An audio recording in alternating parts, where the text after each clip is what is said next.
Welcome to the Delta Complex Stasis Chambers.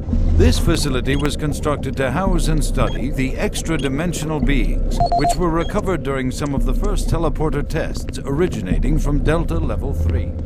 While little is known about their native environment, the specimens appear to be carbon-based life forms with extremely high heat tolerances. The epidermal tissue is extremely resilient to abrasion or incision, which has complicated internal studies. Observational studies have shown incredible strength and agility, as well as the ability for some specimens to manifest and control cohesive plasma masses. The method by which these plasma masses are created is yet unknown. It is believed that the specimens possess a rudimentary intelligence and social structure, as was demonstrated during the first tragic expeditions through the portal. While the cost in human life has been great in acquiring these specimens, we hope to one day complete genomic mapping and begin to answer the many questions we have about these entities.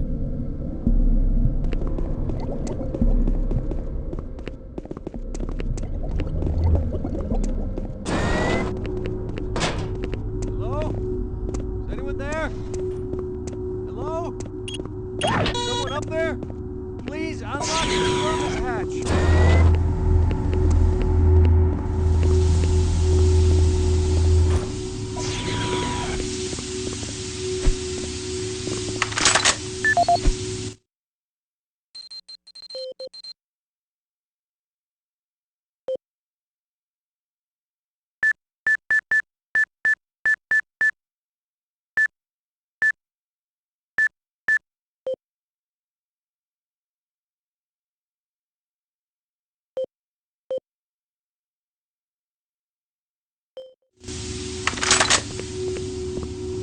What? No! Oh God, no! Oh God! Ah! Ah!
Welcome to the Delta Complex Stasis Chambers.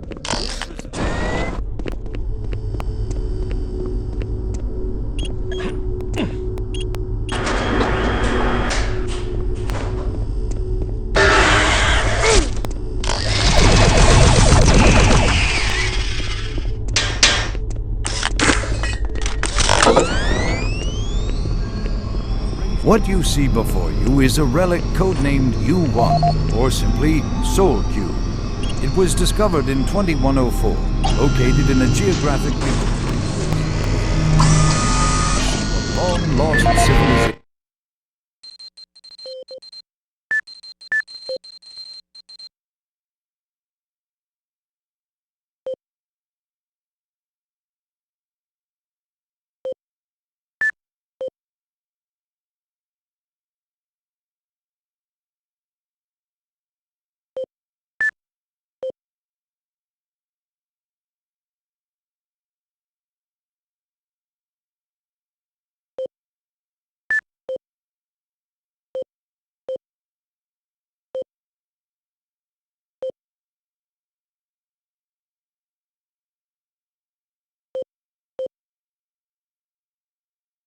We know nothing of this civilization other than they existed.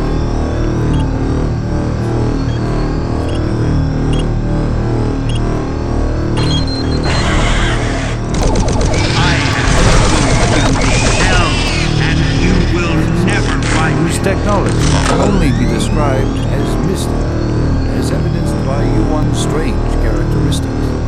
Efforts to further examine U1 have been futile. Mass spectrometer and radiation scanning methods have failed to provide reliable identification of the molecular makeup of this artifact. The object cannot be weighed, and in all tests we've been unable to determine its mass.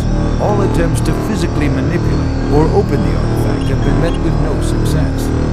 We also have had no success in deciphering the symbols adorning U1. What we do know is that the readings are constant, unwavering temperature of 98.8 degrees Fahrenheit. Our research continues, and we hope that with continued investment and research, we can, one day soon, learn to exploit the technologies that make up U1.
Access granted.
Decontamination chamber sequence initiated.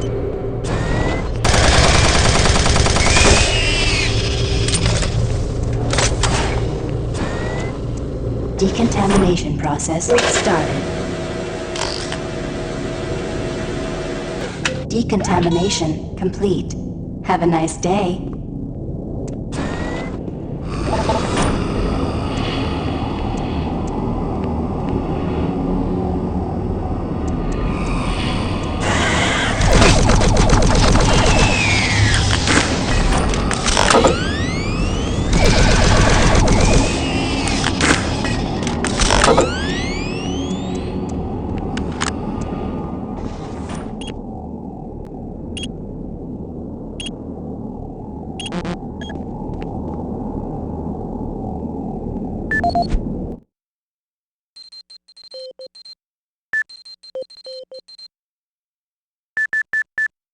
This is the audio log of Research Director Larry Bullman, October 19th, 2145. I've been examining the glyphs on the cube-shaped artifact, which some are calling the Soul Cube, and combined with previous research data, it is my conclusion the device is some sort of weapon. If the power fluctuations would stop long enough for me to get the linguistic CPU online, then I am sure my theory would be verified. You know, I'll take this opportunity to lodge yet another complaint about the continual power problems. Even this godforsaken base is bad enough without having to watch the lights flicker constantly. It's just... Well, never mind. Back to the task at hand. What I've deciphered so far is a bit, I must say, disturbing. It seems that when one has possession of the artifact, if one inflicts damage or possibly kills another being, it extracts power from that event somehow. Now, once a certain threshold has been reached, the artifact has the ability to kill anything you attack with it. How you attack with it, I'm frankly not certain, indicating that the artifact is autonomous in some way. To date, I've only deciphered about, 2/3, give or take, of the markings, but my initial glance at the rest of them indicates it harbors some far greater power. As you know, at this time we have not seen any reaction from the cube, and it has withstood any scanning, abrasion, or other test beyond picking it up and examining it. I suspect that just like the civilization that constructed it, its capabilities are diminished to the point of being useful only as a paperweight. End of log.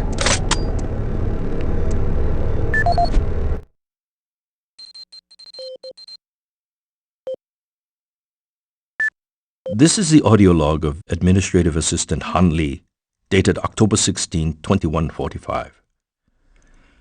Why is it that I keep getting the crummy jobs? Armor Corps 1st Platoon and 1st Science Team were completely wiped out this morning on their second excursion. And I am the one charged with writing up the reports and sending this information back to Earth and next of kin. So here I am. First cup of coffee for the day. 5 hours of sleep the night before, no shower, and I have 20 dead bodies to fill out paperwork on. I haven't seen the actual corpses, but word coming down from the grapevine says that it looks like they have been hacked up pretty good. This has everyone on the base spooked. Betruger is nowhere to be found, and there are a lot of questions being asked with no answers from anyone. Last I heard, they were suiting up the next outfit with the new BFGs. Sounds like they weren't taking any chances on this next trip with them packing that kind of firepower. This is the audio log of Administrative Assistant Han Lee, dated October 20th, 2145. Well, just when I thought this job couldn't get much worse, it did. Delta scientists sent another group of researchers through the portal 2 days ago, and they failed to return at their scheduled time. Radio transmissions to the research party have gone unanswered. Even our LZ tracking systems can't find them. We fear that they are dead. Losing lives is one thing, but losing our proprietary technologies is another. The team was equipped with the newest BFG weaponry. We fear those guns may have fallen into the hands of those that killed them. We don't know who or what is behind that portal, but until we find out where our guns are, I'm suggesting we suspend operations to the portal. Thank you. End of log.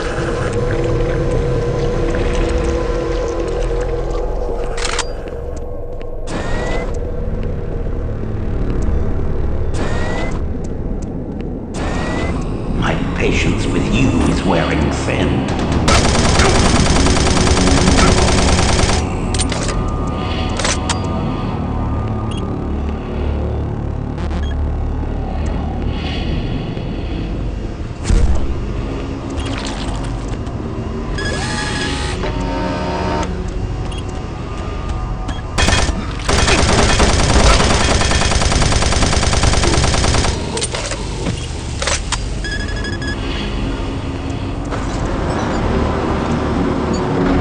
Please select teleport destination.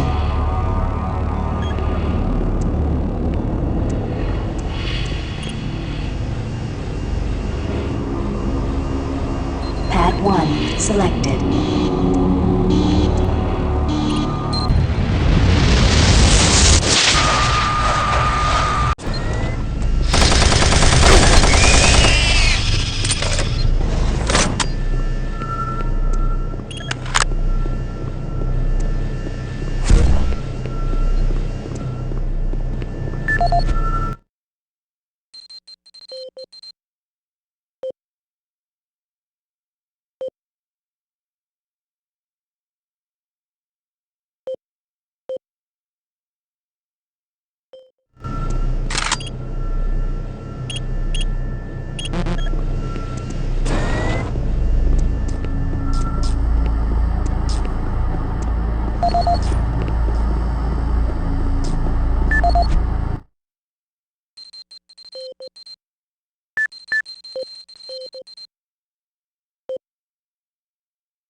This is the personal audio log of Dr. Frank Serrano, dated September 19th, 2145. I've been brainstorming on Betruger's thoughts about achieving sustained, uninterrupted transfers for the teleportation units.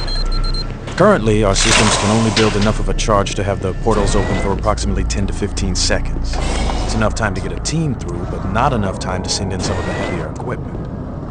Engineering in the Inpro facility informed me that we can theoretically boost the active portal time to 45 seconds quite easily. But this will require rerouting power from central processing, and we just can't afford the downtime. The power requirements for the system are astronomical. We're sucking power from 3 veins in Inpro just to power Chamber 1. I have no idea how we can sustain transfers for longer than 60 seconds without giving serious thought to reorganizing the teleport power grid. I'll sleep on this. This is Dr. Frank Serrano signing off.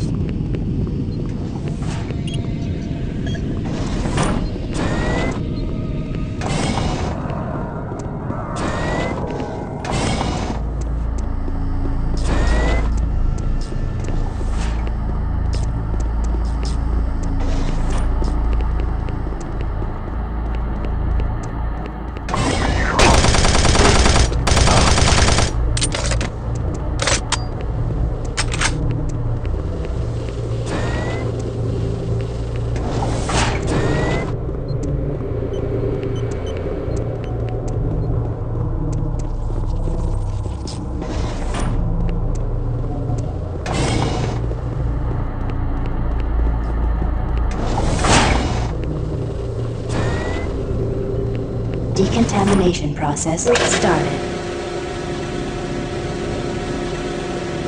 Decontamination complete. Have a nice day.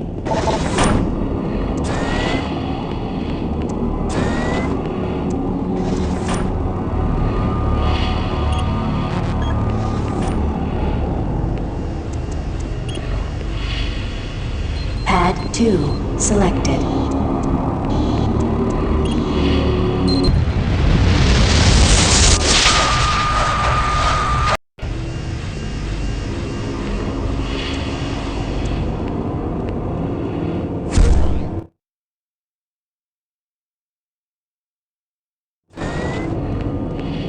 Decontamination process started. Decontamination complete.